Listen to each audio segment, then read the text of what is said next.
Hello everyone, आज हम पढ़ेंगे रेशनिंग डेसिमल। हिंदी में कहें तो दोस्तों आवृत्ति दशमलव। दोस्तों पहले आवृत्ति का मतलब समझें। आवृत्ति का मतलब होता है दो से अधिक बार एक ही अंक आना। मतलब कि दोस्तों जैसे कहा जाए, अगर दो दो दो दो दो दो दो एक ही अंक बार बार रिपीट होना, तो दोस्तों इसको इस प्रकार से लिखा जाता है। तो दोस्तों दो के ऊपर लग जाता है बार, क्योंकि बार का मतलब हो जाता है दोस्तों बार बार एक ही शब्द रिपीट हो रहा है।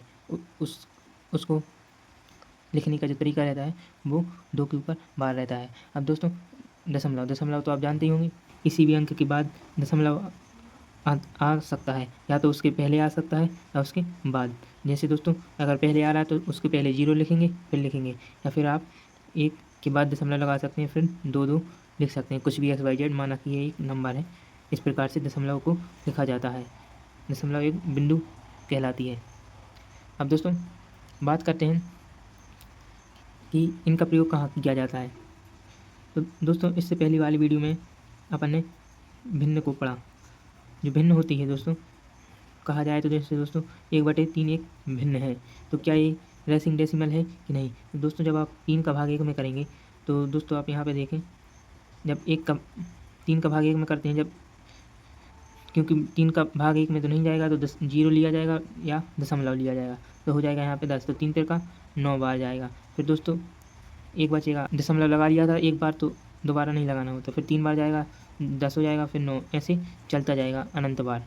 तो दोस्तों इसका आंसर आया 0.333। मैंने क्या बताया था, जब कोई भी अंक बार बार रिपीट हो तो उसको कैसे लिखा जाता है, 0 के ऊपर 3 के ऊपर बार लिखा जा सकता है। इसके लिए क्योंकि बार बार रिपीट हो रहा है और ये वैल्यू जाती है अनंत तक, तो उसको ऐसा ना लिख के ऐसा लिख दिया जाता है। अब बात करते हैं दोस्तों इसके क्वेश्चंस के पर, क्योंकि ये तो हो गया थोड़ा बेसिक। अब आते हैं क्वेश्चंस पर। दोस्तों क्वेश्चन है, यदि x बराबर 0.3 के ऊपर बार को p/q के रूप में व्यक्त कीजिए। दोस्तों इस वाले क्वेश्चन को दो तरीके से हल कर सकते हैं। अब दोस्तों पहले बेसिक बताएंगे पूरी तरीके से स्टेप बाय स्टेप करके, फिर दूसरा तरीका रहेगा ट्रिक का, जो कि उसकी शॉर्ट फॉर्म रहेगी। मात्र 2 सेकंड में आप ऐसे सवालों को हल कर सकते हो। तो दोस्तों पहले आप पूरा बेसिक समझ लें, क्योंकि दोस्तों बेसिक समझना इसलिए ज़रूरी है क्योंकि दोस्तों अगर आपको दिमाग में ना आए तो आप उसको कर सकते हैं।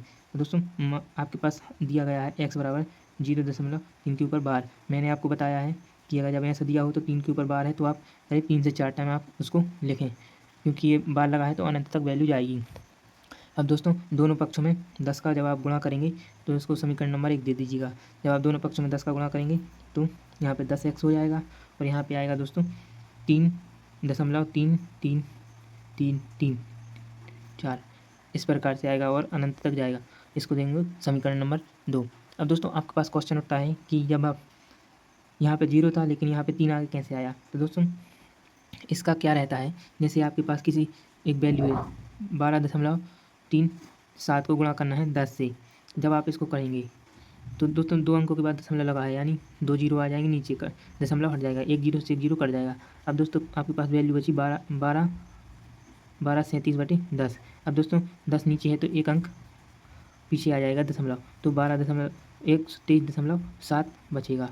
वहीं उसी प्रकार दोस्तों जब आप इसमें गुणा करेंगे तो एक अंक पीछे चला जाएगा दशमलव, तो 3 आगे आ जाएगा।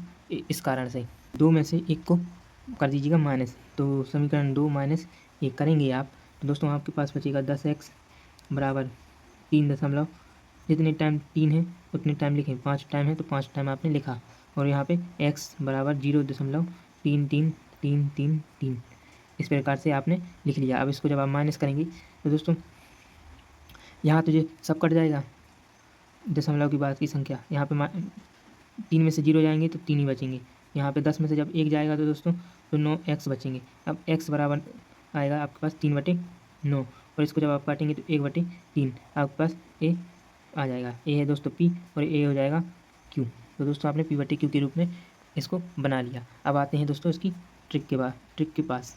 तो इसकी ट्रिक क्या होती है, तो दोस्तों इसकी ट्रिक होती है, जैसे आपके लिए दिया गया था 0.3 के ऊपर बार। दोस्तों जितनी संख्याओं के ऊपर बार है आपको उतनी बार 9 लिखना है। जैसे आपने 3 लिखा, बटे में आपको 9 लिख लेना है, क्योंकि एक संख्या के ऊपर बार था। तो जब आप इसको काटेंगे 3 से 3 एकम 3 और 3 तिरका 9, तो दोस्तों p/q के रूप में आ गया। इस प्रकार से आप इसको सॉल्व कर सकते हैं। तो दोस्तों इससे पहले वाले क्वेश्चन में मैंने बेसिक भी बताया और ट्रिक भी बताई कि किस तरीके से हल किया जाता है। तो दोस्तों क्वेश्चन है कि 0.27 माने 2 7 के ऊपर बार को हल करें। तो दोस्तों पहले आप इसको लिखना तो आपको जानते होंगे 0 यहाँ पे दिया 0.2 और 7 के ऊपर बार लगा है तो 7 को रिपीट करेंगे बार बार। अब दोस्तों मैंने आपको बताया था जिस भी संख्या के ऊपर बार लगा हो उतनी टाइम 9 आता है। दोस्तों आपको दिया है 27।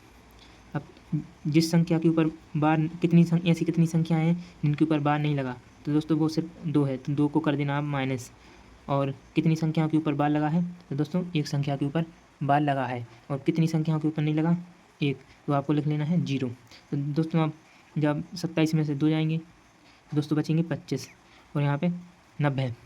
अब दोस्तों 5 से काटेंगे तो 5 25 और 5 एकम 5 और 5 अट्ठे 40। तो दोस्तों P/Q के रूप में आ गया। ये दोस्तों P और Q जो कि आंसर है। यहाँ पे अगर क्वेश्चन आए कि 0.27 के ऊपर बार है, यहाँ पे इन दोनों में कन्फ्यूज मत होना क्योंकि इसमें सिर्फ 7 के ऊपर है, इसमें 27 के ऊपर है। तो दोस्तों मैंने आपको बताया है कि 27 तो आपको लिखना है, 2 संख्याओं के ऊपर बार है तो आपको 99 आ जाएगा क्योंकि 2 संख्याओं के ऊपर बार है।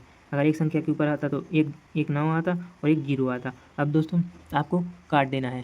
तो दोस्तों अगर आप 9 से काटेंगे तो 9 3 27 और 9 एकम 9 9 एकम 9, तो दोस्तों 3/11 के रूप में कट जाएगा। तो P/Q के रूप में आ जाएगा जो कि 3/11 इस वाले क्वेश्चन का आंसर हो जाएगा। इसमें नई वेराइटी का क्वेश्चन है कि 4.3 के ऊपर बार। तो दोस्तों इस तरीके के क्वेश्चन आ जाए और उनको कहा जाए कि P/Q के रूप में बदलो, तो कैसे बदलेंगे। तो दोस्तों यहाँ पे 4 दिया गया है, पहले तो 4 + 3 के ऊपर बार लगा है तो आपको इसी वाली मेथड जो मैंने मेथड बताई थी ये वाली, इसी मेथड पर आ जाना है। तो 3 के ऊपर बार लगाए तो 3 के ऊपर बार लिख लें, बेसिक बता रहे हैं हम तो आपके लिए अभी।